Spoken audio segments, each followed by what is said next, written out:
Every day, something dramatic happens in the Caribbean that affects our lives. We'll give you the details. We'll give you the facts on Caribbean Perspective with Eddie Frederick.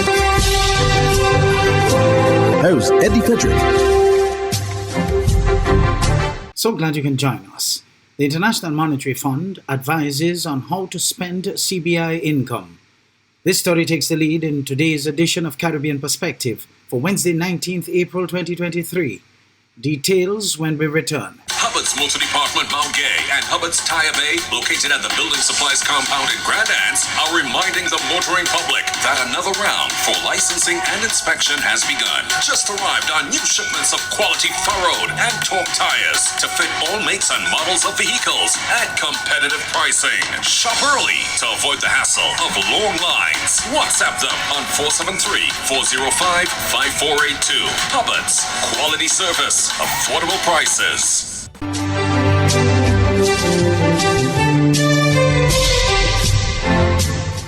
Welcome back. The IMF reiterates its position on how St. Kitts and Nevis and other countries in the Caribbean with a Citizenship by Investment Program, CBI, ought to manage revenues from the program. Save, save, save. The latest recommendation comes from Acting Director of the IMF Western Hemisphere Department, Nigel Chalk, at the department's press conference during the IMF annual spring meetings. He was asked a question by SKN Vibes' Jermaine Abel, who's providing coverage of the meetings, and Andre Huey reports. So these have been a very important feature of the region, the Caribbean, particularly for St. Kitts. And we're generally very supportive of those. They've generated an important amount of revenues for the country, and those revenues offer the potential to be deployed in a range of areas, and there's lots of needs, including, as you mentioned, to some extent, social spending, but also the region is very prone to hurricanes. There's a lot of need to make the infrastructure more resilient, to adapt to climate change, and also to decarbonize the economy, because the countries are very exposed to big shifts in global fuel prices. So I think on the whole, the CBI program has been important in these countries. I would point to two things, thinking about how to structure them. First of all, this revenue is very volatile. So I think you have to be very careful about spending that revenue in a lumpy way. So we prefer a system where the CBI revenue is basically saved, and some spending is derived from that revenue basically through the stream of income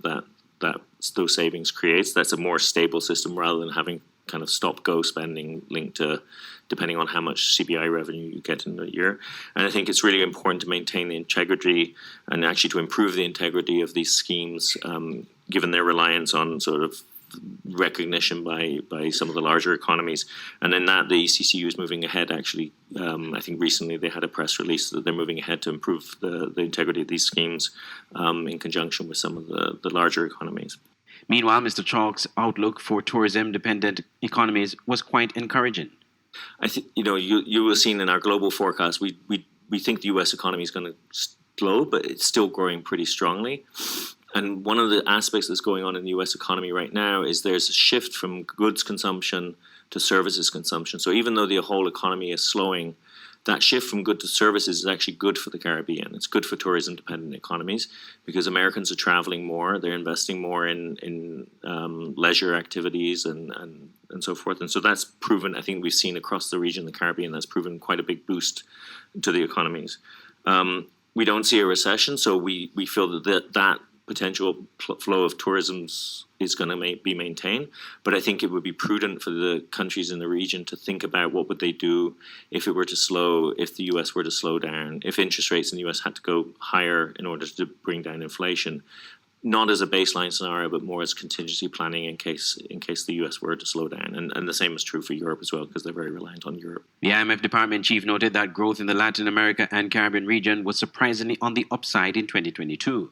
After growing by 7% in 2021, Latin America and the Caribbean grew by a respectable 4% in 2022, Mr. Chalk said. Output and employment are now comfortably above pre-pandemic levels, he noted, but cautions that growth is expected to decelerate to 1.6% this year, although the IMF expects most of the region will avoid a recession. Andre Huey, SKN Newsline. CARICOM leaders met on Monday to discuss violence as a public health issue. The two-day Regional Crime Symposium is being hosted by the Government of Trinidad and Tobago at the Hyatt Regency Hotel in Port of Spain. Terry Ann Brown Campbell of TTT News has more in this comprehensive report. Crime and the consequences of crime are devastating the region. This from Chairman of CARICOM and Prime Minister of the Bahamas, Philip Davis. Prime Minister Davis noted more than a dozen murders are being committed in the region daily. On a typical day, some estimates suggest that an average of 13 young adults between the ages of 16 to 30 lose their lives to violent crime in our region.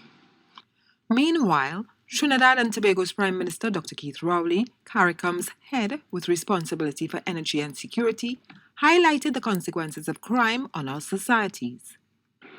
Violence in the Caribbean is a public health emergency which threatens our lives, our economies, our national security, and by extension, every aspect of our well-being.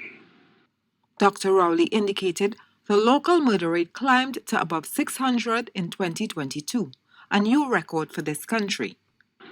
In Trinidad and Tobago, in the years 2011 to 2022, we have lost and have had to grieve for 5,439 lives lost to violent murder, largely through the use of imported firearms and ammunition.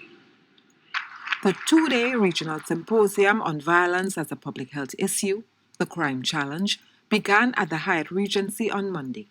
Terry Ann Brown Campbell, TTT News. The Prime Minister of Barbados, Mia Mottley, says regional heads of government need to cooperate to address the scourge of crime in the Caribbean. Terry Ann Brown Campbell is here with the story. Noting that since the Treaty of Chaguaramas was signed decades ago, security is the only pillar that has been added to the regional treaty in the last 20 years, Prime Minister of Barbados, Mia Mottley, said there are several areas for cooperation. Why are we all putting money separately and individually in forensic labs? 2, why are we not doing and pooling training? Because most police services in this region do not have enough forensic people. The judges, we need to start rotating the use of judges and magistrates in the region to ensure that there is not the familiarity with counsel and other circumstances and the things that people take for granted. Meanwhile, Prime Minister of St. Vincent and the Grenadines, Dr. Ralph Gonzalez, said there's a small minority of society which has chosen a life of crime. Those who are in the Boy Scouts, the Cadet Corps, play steel band, play football, play cricket, get involved in community activities, go to church, all of these various things. You hardly see any of them in front of the magistrate or the judge. The regional heads of state made their comments as they participated in a panel discussion on regional crime. Terry Ann Brown Campbell, TTT News.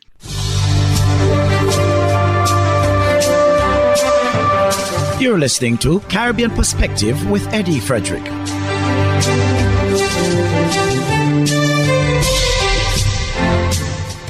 Klansman gang member Ted Prince has been sentenced for one of the offences he was found guilty of. Prince was sentenced to 60 days for urinating in a courtroom in Jamaica during the verdict phase of the Klansman gang trial. Nasika Aliman of CVM Live has more. Now we fall at your mercy. As Klansman gang member Ted Prince awaited hearing his sentencing fate, his attorney pleaded with Chief Justice Brian Sykes to be lenient. Nonetheless, Sykes sentenced Prince to 60 days imprisonment after he was found in contempt for urinating in courtroom 1 during the historic Klansman gang trial. His social inquiry and antecedent reports were submitted and accepted, which rounded Prince as a low risk to the public. The Chief Justice, in his support of his sentencing, says there has been worst instances of misconduct in the courtroom, and therefore too harsh of a punishment was not necessary. Though Sykes says the sentencing ought to indicate that the matter is taken seriously and should deter others from repeating Prince's action. The Chief Justice chose between sentencing Prince or having him pay a fine, but decided that if he were fined, someone else would have to pay the total, given his ongoing stay in prison. His 60 days sentence will run concurrent with the sentence he is already serving for illegal possession of a firearm. Prince is also awaiting sentencing in relation to various crimes committed in connection with the Klansman gang. Nasika Aliman reporting for CVM Live. Belize's opposition leader Dr. Shane Barrow joined St. Lucia's opposition leader Alan Chastity on Monday in a tour of Vieux-Fort. The community has been struggling with a surge of gun violence over the last several months. Jason Darius of the DBS News World reports. Dr. Shane Barrow is a Belizean rapper and politician. Barrow is the leader of the opposition in the Belize House of Representatives and the leader of the Belize United Democratic Party. In June 2001, Shine was convicted of assault and sentenced to 10 years in prison. Shine is perhaps best known for his 2000 singles, Bad Boys and Bonnie and Shine. He also wrote and performed on a number of multi-platinum albums such as Usher's Confessions, Lil Wayne's Carter 4, Notorious B.I.G.'s Born Again, Macy's Double Up, and Puff Daddy's Forever, among other top-selling albums. The rapper and politician was invited as the guest speaker at the United Workers' Party convention this past Sunday.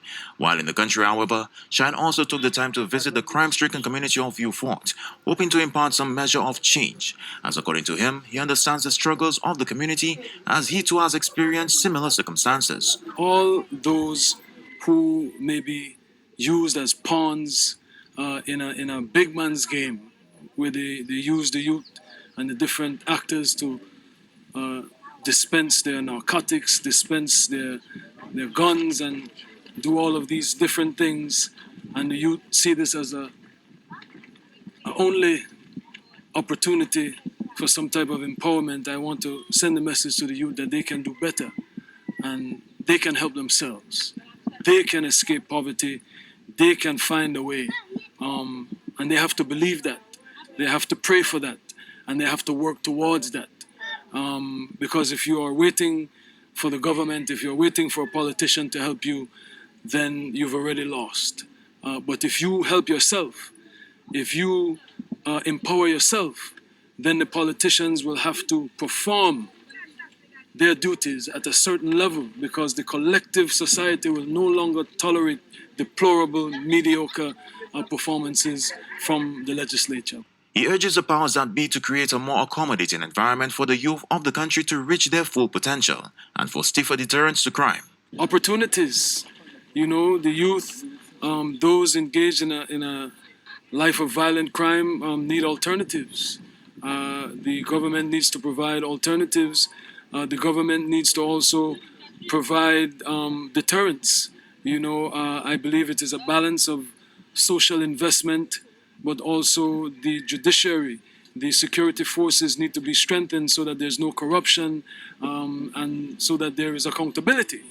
Because you cannot think that you will be given the opportunity to have a productive life and you will dismiss that opportunity and there will not be consequences. So I want my people in St. Lucia to understand that I advocate for opportunity.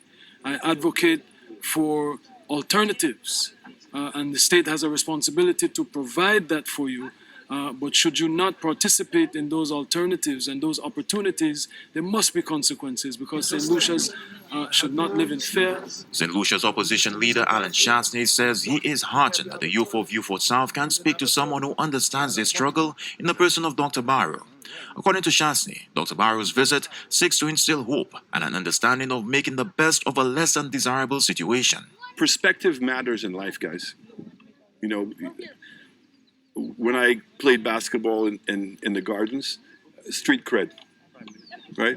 If you come in there and you say, I play basketball, it's not after you've played basketball for how many games, and people show that you get thrown down, you get back up, and how committed you are to what's going on. And that's how you get street cred. Shine has that, right? And Shine, by now wanting to get involved in politics, brings a very different perspective to the game. A young man who grew up in very, very difficult times, and don't let his name fool you, because that's not how he grew up. made a success of himself. And the Lord had a very different direction for him to go in. And he took that medicine. And what he did not lose was his integrity and his character and his honesty and his commitment. And look what he's done in the last 20 years of his life. Chasney says that one highlight of Monday's View for Tour was that the country's social justice system is failing and more effort is needed to turn the island's youth away from a life of crime. For the DBS News World, Jason Darius reporting. Hubbards is once again innovating the way you shop with its new online store, providing 24-hour shopping convenience. You can shop now for appliances, hardware, houseware, building material, and more. Free delivery island-wide. Start shopping now at hubbardshardware.gd. Safe, convenient, reliable.